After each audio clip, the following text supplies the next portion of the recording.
Pakistan's government says it's moving to ban former Prime Minister Imran Khan's party, the PTI. The government is accusing the party of participating in anti-state activities. Last week, a court awarded PTI more seats in parliament. The party says the plan to ban it is a sign of panic from the government. Well, let's go now to our Pakistan correspondent, Kamal Haider. He's joining us live from Islamabad. So tell us why the government has decided to ban PTI now, Kamal. Well, as you mentioned, that particular verdict from the Supreme Court, which was considered to be a major victory for the Pakistan Tehreek-e-Insaf party, this is Imran Khan's party, which by virtue of that judgment is now the largest party in parliament, and therefore the government now under tremendous pressure. But what the information minister said was that this was because of the recent congressional resolution which demanded the rigging, a probe into the rigging of the February elections, and also the fact that they have accused him in the Cypher case, many other cases.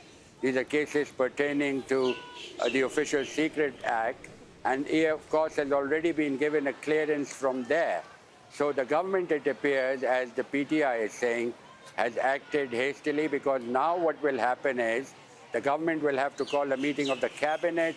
The cabinet will then have 14 days in which to go to the Supreme Court.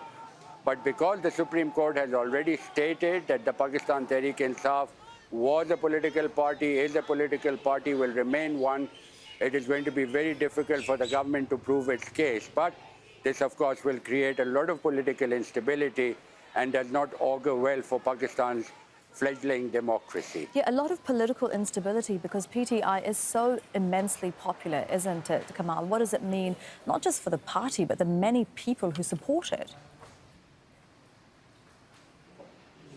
Indeed. In fact, what the PTI has been saying, that the mandate of the people has been stolen. They said the election commissioner was biased.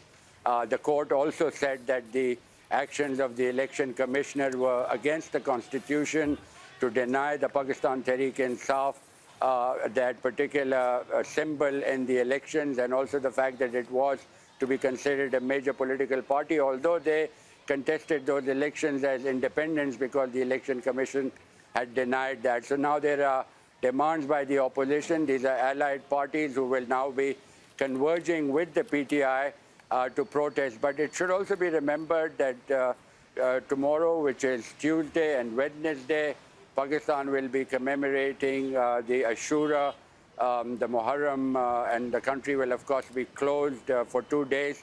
So we don't expect any immediate reaction, but what the party has said is that they will continue their struggle within the ambit of the constitution, within the legal framework, and also saying that the government was panicking.